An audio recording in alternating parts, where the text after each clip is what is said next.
अस्सलाम वालेकुम नाजरीन, नादिर उर्दू न्यूज में आपका इस्तकबाल है। चलिए जानते हैं आज की खबर। नयगांव तहसील के करीब पिस्तौल की धाक पर 12 लाख रुपए लूट कर लुटेरे फरार। तफसीलात के मुताबिक तेल के कारखाने के 2 मुलाजिम रकम वसूल करके नांदेड़ लौट रहे थे कि रास्ते में इनकी कार नायगांव के पास 2 मोटरसाइकिल पर आए हुए 6 लुटेरों ने रोककर पिस्तौल की धाक दिखाकर तकरीबन 12 लाख रुपए की रकम लूट कर फरार हो गए। तफसीलात के मुताबिक नांदेड़ के तेल के ताजिर रत्नाकर पारसेवार का मुनीम युवराज न्योड़े और कार ड्राइवर अंकुश ये दोनों गुज़िश्ता कल तेल की रकम नायगांव, नरसी और मुखेड़ इन मुकामात से वसूल करके रात के वक्त नांदेड़ के लिए निकले थे।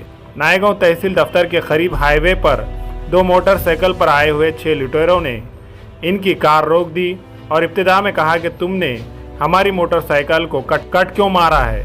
ये कहकर इन लुटेरों ने पहले कार के शीशे तोड़ दिए और फिर इनमें से एक ने पिस्तौल निकालकर ड्राइवर के सर पर पिस्तौल लगा दी। इन लुटेरों ने मुनीम के पास से रकम से भरा हुआ बैग लेकर फरार हो गए। इस बैग में 11,80,000 रुपये की रकम मौजूद थी। ड्राइवर और मुनीम ने फौरी इस वाक़े की इत्तला नायगांव पुलिस को दी।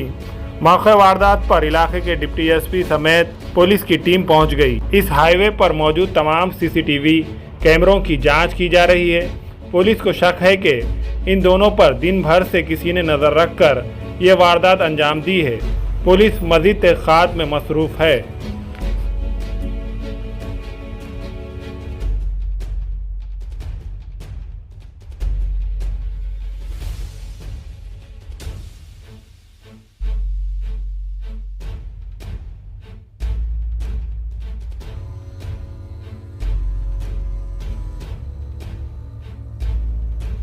हमारे यहाँ फर्नीचर, पलंग, सिंगारदान, सोफ़ा सेट, अलमारी, डाइनिंग टेबल, कंप्यूटर टेबल और दीगर कंपनियों के फर्नीचर दस्तयाब है।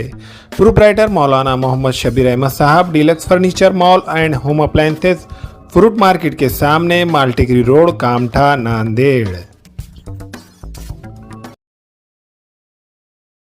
हामिला ख़वातीन और औरतों की दीगर इमराज, नॉर्मल और ऑपरेशन से बच्चों की पैदाइश, बातपान, बच्चादानी की गांठों और अपेंडिक्स, हार्निया का इलाज और ऑपरेशन की सहूलत मौजूद। Doctor Khan Sara Nudrat Mavin nursing home and fertility centre, चावल वाला कॉम्प्लेक्स, SBI बैंक के ऊपर, देगलूर नाका, नांदेड़।